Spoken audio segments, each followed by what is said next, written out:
Good evening, Saints. I want to spend a couple minutes with you tonight telling you an old illustration that was told to me years ago when I was on the road.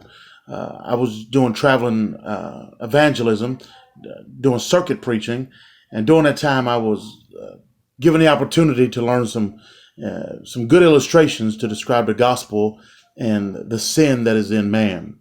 And one of those is the sin of the monkey and the nut.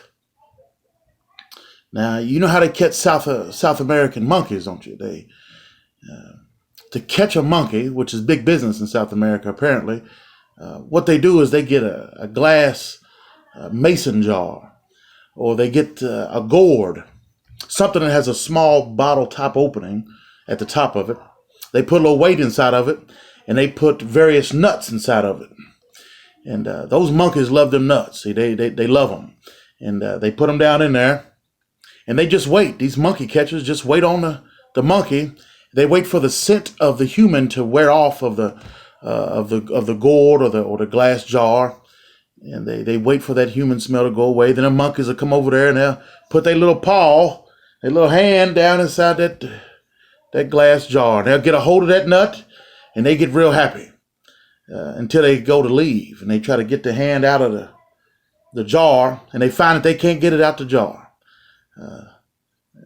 They can't get it out the jar because they won't let go of the peanut. They just won't let it go. It never dawns on this poor monkey to let go of the nut. They just hold it, and they just hold on to it until that monkey catcher comes and squeezes their arm and calls them to let it go, and then takes the monkey captive and then sells the monkey.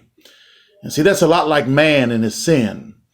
Man is smart, much smarter than the monkey. Man is made in the image of God. And he's industrious and has plenty of plans and thoughts about the way that society should work. He has great thoughts about the way that government should work. He has great thoughts about God, and he has great thoughts about his own mortality, that this is something that's in man that may not be in the monkey.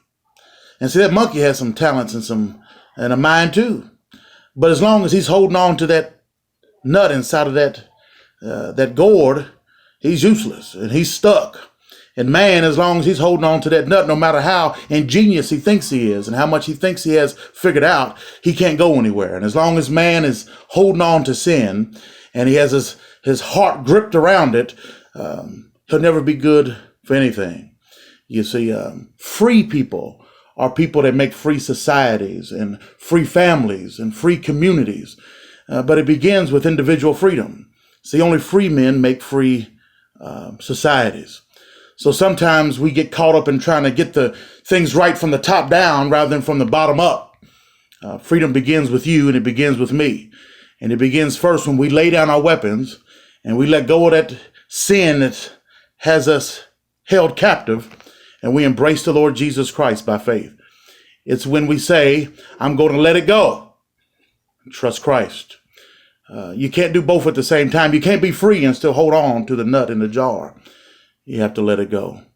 So that's my encouragement for you tonight. My encouragement for you tonight is to let it go. Trust Christ and be free, free indeed.